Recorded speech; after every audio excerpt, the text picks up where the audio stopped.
Good morning, dear students. Once again, welcome back to the world of English literature. Today, we are going to continue with the same chapter from the short story session. Chapter number 9, My Greatest Olympic Prize by Jesse Owens, Part 3. Do you remember what we were discussing in the last classes? Jesse Owens made 2 different attempts, but all those attempts resulted in vain. He was not able to qualify because he was anchored, and the reason behind the anchoring was because of the nature of Adolf Hitler and his Aryan superiority theory. So, of course, if an athlete is anchored, he will make mistakes. The same thing happened with Jesse Owens. And his opponent Luz Long, he came to Jesse Owens and tried to convince him. He used such polite words, convincing words, and encouraged Jesse Owens, and finally Jesse Owens was ready for his 3rd attempt. So there we have stopped in the last class. Today we are going to see what really had happened after the advice, after the support of Luz Long. Let's move to the class. Suddenly, all the tension seemed to ebb out of my body as the truth of what he said hit me. Confidently, I drew a line, a full boot in back of the broad, and proceeded to jump from there. I qualified with almost a foot to spare. So, before we move to the explanation, let's look into a word about, which means flow back or record or bring back. So here, suddenly all the tension seemed to ebb out of my body as the truth of what he said hit me. So in the last class we have seen Luz Long advised Jesse Owens by saying that what matters if you are jumping as much as you can today, because after all it's a qualifying round. This is not the final event. The final jump has to be done tomorrow. There you have to prove your capacity and your caliber. And today, after all, it's an event which is making sure that whether you are qualified or not. So what does it matter? But try to avoid make fouls. So when he heard these kinds of advice from Luz Long, all the tensions seemed to ebb out of his body, which means he became fully confident. All the tensions were out of his body. Confidently, I drew a line, a full boot in back of the broad, and proceeded to jump from there.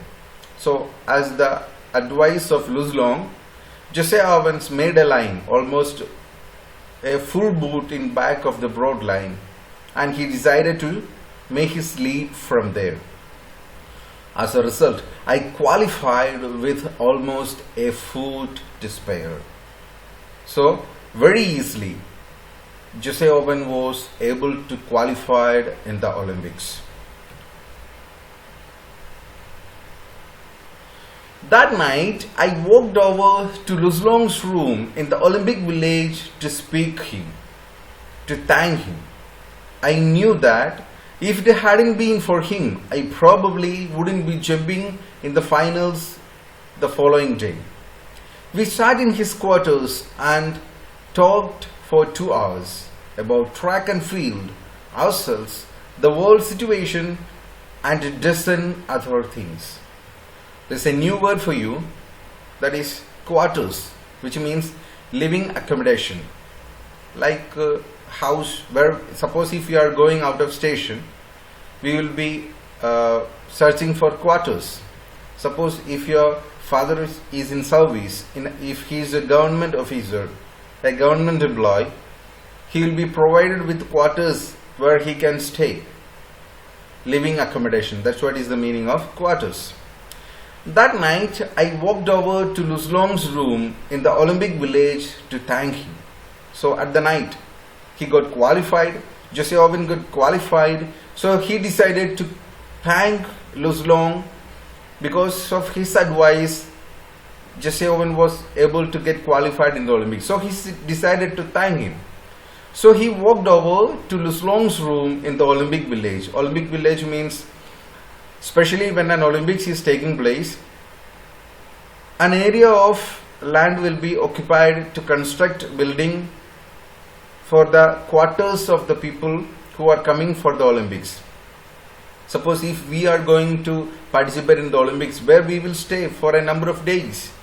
So some arrangement will be done. So the area which is decided for the accommodation of the participants is being known as Olympic Village. So Luslong, he visited the quarters of Jesse Owens visited the quarters of Luslong. I knew that if it hadn't been for him, I probably wouldn't be jumping in the finals the following day. Which means Jesse Owens was very sure, he was very confident. But still, when he was in a problem, Luslong helped him.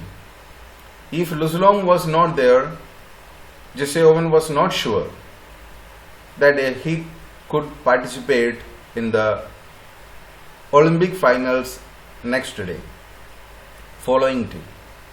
We sat in his quarters and talked for 2 hours about track and field, ourselves, the world situation, a dozen other things. So both of them, they sat and were talking about number of things, like they talk about track and field, about themselves, the different situation which was going on in the world, and a dozen other things they talk. When I finally got up to leave, we both knew that a real friendship had been formed. Luz would go out to the field the next day trying to beat me if he could, but I knew that he wanted me to do my best, even if that meant my winning. So finally, after 2 hours, they have completed their conversation, their talk, and they were about to leave. Especially Jesse Owens was about to leave to his quarters. So when they were about to leave, both knew that a real friendship had been formed. So because of this 2 hours of talk, they understood that it created a bond between two, a bond of friendship. Then Jesse Owens is thinking, Luslong would go out to the field the next day trying to beat me if he could. So what will be going to happen the next day? Luslong will come to the field in order to defeat me. But I knew that he wanted me to do my best. He was such a person who advised me that's why I have got qualified in the Olympics. So that's why Jesse Owens knew very well that he wanted me to do my best, even if that meant my winning. Which means he encouraged me and he expect that I will be doing my level best, and he is ready to lose his gold medal for me if I am doing something better than him, even if that meant my winning. As it turned out, Luz broke his own past record. In doing so, he pushed me onto a peak performance. I remember that at the instant I launched from my final jump, the one which set the Olympic record of 26 feet 5.5 inches, he was at my side congratulating me. Despite the fact that Hitler glared at us from the stands not 100 yards away, Luz shook my hand hard, and it wasn't fake, smile with a broken heart, sort of grip either. A few unfamiliar words are there for you. Peak performance, which means highest level of performance. Peak means at the top. Hitler glared means Hitler looked directly in an angry way. So these are the 2 words for you. Let's examine what is the meaning of this paragraph. As it turned out, Luz broke his own past record, which means Luslong has given his best in the next day when the actual event took place. In doing so, he pushed me on to a peak performance. So, when Luzlong changed his own record, which means definitely Jesse Owens also will be having such a stress to overcome Luzlong's record, break Luzlong's record. So he pushed me onto a peak performance. I remember that at the instant I landed from my final jump, the one which set the Olympic record of 26 feet 5.5 inches, he was at my side congratulating me. So Jesse Owens finally made his last attempt and he landed with a new record which broke Luzlong's record. And when I landed with a new record, Luzlong was standing at his side congratulating him. Despite the fact that Hitler glared at us from the stands not 100 yards away. So in the same event, Hitler also was present and he looked at both the people in an angry way. Luz shook my hand hard, and it wasn't a fake smile with a broken heart sort of grip either. So Luzlong congratulated Jesse Owens, and it was not something fake, which means smile with a broken heart, but instead it was a real congratulation. He really congratulated Jesse Owens from the bottom of his heart. There was no fake smile with a broken heart, but instead he congratulated Jesse Owens from the bottom of his heart. So here the story ends.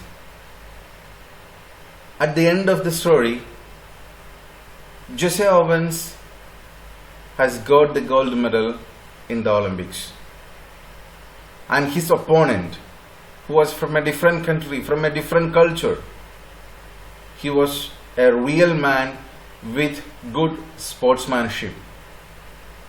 So that's why the theme which is being expressed in this story, it's about good friendship, real friendship, and a good sportsman spirit, a good sportsmanship. Now let's see the concluding part of this chapter. Yes, you can melt down all the gold medals and cups I have, and they couldn't be a plating on the 24-carat friendship I felt for Luzlong at that moment. I realized then too that Luzlong was the epitome of what Frederic Coubertin, founder of the modern Olympic Games, must have had in mind when he said, "The important thing in the Olympic Games is not winning, but taking part. The essential thing in life is not conquering, but fighting well." So here Jesse Owens is winding up his experience by saying that you can melt down all the gold medals and cups I have, and they couldn't be a plating on the 24-carat friendship. 24-carat means it's a medium to measure the purity of gold. So the best gold is measured in a particular unit, that is 24-carat. 24-carat gold is being considered as the pure gold. So you can melt all the gold medals and cups I have, and they couldn't be a plating on the 24-carat friendship I felt for Luzlong at that moment. Which means, if you melt all the gold medals and cups I have, which means Jesse Owens have, they won't be equal to the 24-carat friendship which he felt for Luzlong at that moment. I realized then too that Luzlong was the epitome of what Frederic Coubertin, founder of the modern Olympic Games, said. So when Luzlong and Jesse Owens realized about the friendship which bounded them together, Jesse Owens come to know that it is something really what is meant by Frederic Coubertin. What he told that the important thing in the Olympic Games is not winning but taking part. So rather than getting an Olympic prize, rather than getting the gold medal, it's important that you have got a chance to take part in the Olympics. The essential thing in life is not conquering but fighting well. Whether you have succeeded or not, it doesn't matter, but fight well. Whether you have got a prize or not, it doesn't matter, but you have to take part. Give your best. That's the essential thing in life. Whether you succeeded or you win, it doesn't matter, but fight it well. So with this, I hope you have got a very clear picture, a very clear idea about this chapter. And keep in your mind, you have left a lot of years in your life. You will be facing number of problems in your life. All those problems definitely you will overcome, but you have to fight well. Whether you have succeeded in your life, it doesn't matter. You have got a prize or not, it doesn't matter. But the matter is about your attitude, how you fight with the worst conditions in your life. So dear students, take the message from the life of Jesse Owens that there will be number of difficult problems in your life. Don't get scared. Don't be angry. If you're angry, definitely you will make mistakes. But rather, face those problems from a very confident perspective. And definitely you will get succeed. But keep in your mind, even if you fail, don't worry about it. Follow the attitude, follow the concept of lose long. Whether you fail or not, it doesn't matter. Help others. Whoever read this particular incident which had happened in the life of Jesse Owens, rather than Jesse Owens, we will remember, we will keep in our mind about Luz Long, the German army man. He didn't got any gold medal in the Olympic Games, but still we came to know about Luz Long because the act which he did was so beautiful, so glorious, and so colorful and shining than the 24 karat gold. So dear students, be genuine and be selfless. Help others. You also will be having a bright and shining future. With this, I'm winding up today's class, and this is the last part of this chapter. We are completing this chapter with this class, and in the next class we will be discussing, or we will be going to see a new chapter. With this, I am winding up today's class. Thank you.